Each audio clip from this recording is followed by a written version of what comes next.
Halo teman-teman, pada episode kali ini saya ingin sharing dengan Anda tentang sebuah prinsip, sebuah cara main, sebuah pola pikir, sebuah keharusan yang harus dilakukan oleh siapapun yang ingin bisnisnya bertumbuh. Apa itu? Silaturahmi. Ya, silaturahmi, sederhana. Makin banyak silaturahmi, makin banyak rezeki yang akan kawan-kawan dapatkan. Itu bukan kata saya, itu bukan kata tim saya, itu bukan kata orang lain.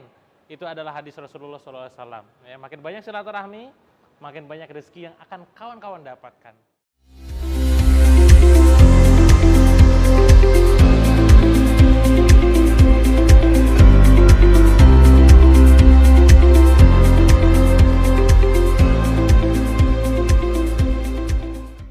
Sederhana sekali. Kalau misalkan teman-teman pengen mendapatkan rezeki yang lebih banyak, uang yang lebih lebih banyak, berlimpah dan segala macam, keywordnya adalah Anda harus sering silaturahmi. Ya. Sama halnya ketika saya dulu pada saat bangkrut, yang saya lakukan bukan berdiam diri, tapi yang saya lakukan adalah justru bersilaturahmi, bertemu dengan banyak orang. Ya, karena saya sadar yang namanya bisnis adalah efek dari yang namanya silaturahmi. Pahami itu. Jadi setiap kali Anda ingin menciptakan bisnis baru, sebenarnya tugas Anda sederhana. Silaturahmilah dengan orang baru. Insya Allah akan ada bisnis baru. Saat ini saya sekarang menjalankan ada 7 bisnis. Ya. Ketika saya membangun bisnis publishing di kelas kepenulisan di KMO Indonesia, berawal dari ketika saya bersilaturahmi dengan kawan saya, namanya Kang Tenny Murti. Ketika saya sekarang bisnis menjalankan di bidang produk template, gara-gara saya silaturahmi dengan Kang Didi Supardi. Ketika sekarang saya menjalankan bisnis properti, ketika saya berkenalan dan bertemu dan menjalin silaturahmi dengan Kang Riko Dianto. Semuanya berawal dari silaturahmi.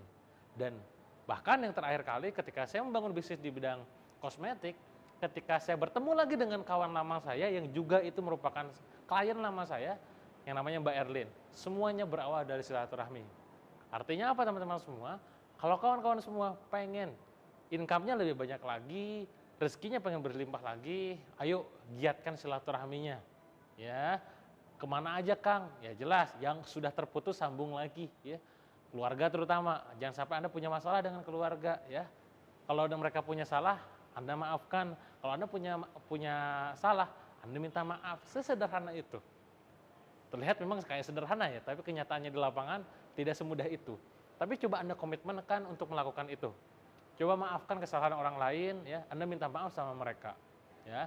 Dan tips dari saya yang lainnya supaya Anda bisa memegang prinsip ini dalam kehidupan, gitu ya, menjalankan prinsip ini, mindset ini agar kedepannya kehidupan Anda lebih baik lagi adalah yang pertama, Anda harus menjalin hubungan, menjaga hubungan yang baik dengan customer Anda. Sekali lagi, Anda harus menjaga hubungan baik dengan customer Anda. Anda tahu ya, yang namanya ngerekrut ataupun mendapatkan customer baru itu biayanya lebih mahal daripada mempertahankan pelanggan lama ataupun customer lama. Makanya saran saya buat teman-teman semua, ayo coba database emailnya, database WA-nya dan apapun itu coba Anda rapikan, terus Anda kontak mereka ya. Saya dulu punya klien di daerah Surabaya ya. Bagaimana saya menugaskan mereka, si ownernya sepasang suami istri untuk mengontak 5 customer lama setiap harinya. Bayangkan teman-teman semua, 5 customer lama setiap harinya, dalam 30 hari berarti akan ada 30 dikali 5, ya 150 customer lama. Dan bayangkan seandainya 50% dari yang dikontak tersebut pada akhirnya mereka membeli lagi produk kita. Tentu kita akan bahagia kan? Makanya ayo kita kontak, kita biasakan menjaga hubungan dengan customer lama. Jangan hanya sekedar mengontak customer lama hanya ketika Anda ingin menjuali mereka. Walaupun hanya sekedar tanya kabar, tanya impact produknya, gimana khasiat produknya, gimana kesan-kesannya, pokoknya tanya kabar aja. Tapi dianggedakan setiap hari. Ya, ingat ya insight-nya ya, kontak customer lama Anda, jaga hubungan dengan mereka. Itu yang pertama. Yang kedua, dalam rangka menjaga silaturahmi ini, mempererat lagi silaturahmi ini, tentu bukan hanya sekedar urusan anjuran dari Rasul ya, tapi juga membuat kita semakin bertumbuh gitu ya. Yang nomor 2 adalah Anda harus menemui orang-orang baru. Ya, sekali lagi harus menemui orang-orang baru. Agendakan untuk bertemu dengan orang baru setiap minggunya. Ya. Teman Facebook Anda ada 5.000 mungkin, ya. Teman Anda, follower Anda lebih banyak daripada itu. Tapi pertanyaan saya, apakah Anda mengenal siapakah mereka? latar belakang mereka? Saya rasa tidak. Saya pun bahkan tidak 5.000 orang teman saya tidak pernah bertemu dengan mereka. Maka saran saya buat Anda, agendakan untuk bertemu dengan mereka. Entah itu dalam seminar, dalam training, dalam kopdar, dalam makan-makan, ngopi-ngopi, terserah gitu ya.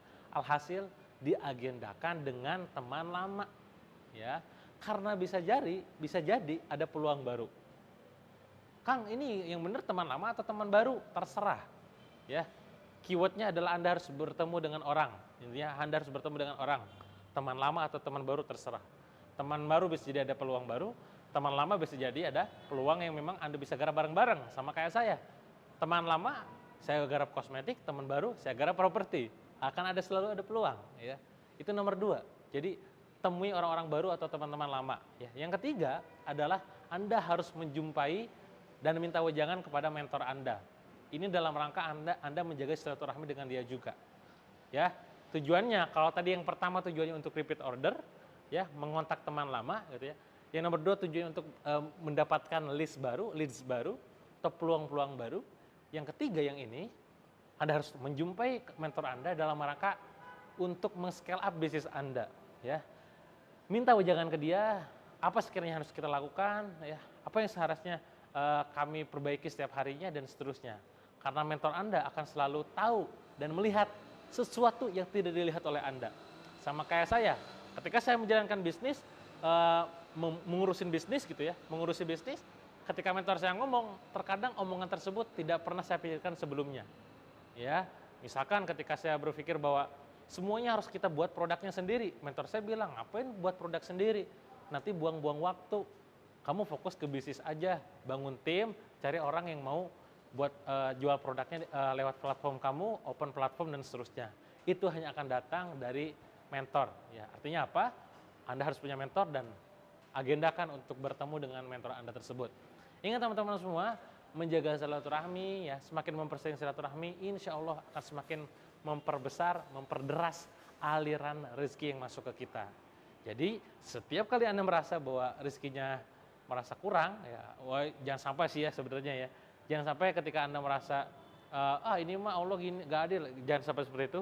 Intinya gini, kalau setiap kali Anda merasa bahwa penghasilan Anda kurang, income Anda kurang, omset Anda kurang, bisa jadi Anda pikniknya kurang jauh, jalan-jalannya kurang jauh, dalam artian bertemu dengan orangnya kurang sering, menghadiri seminarnya kurang banyak, dan menemui mentornya kurang rutin.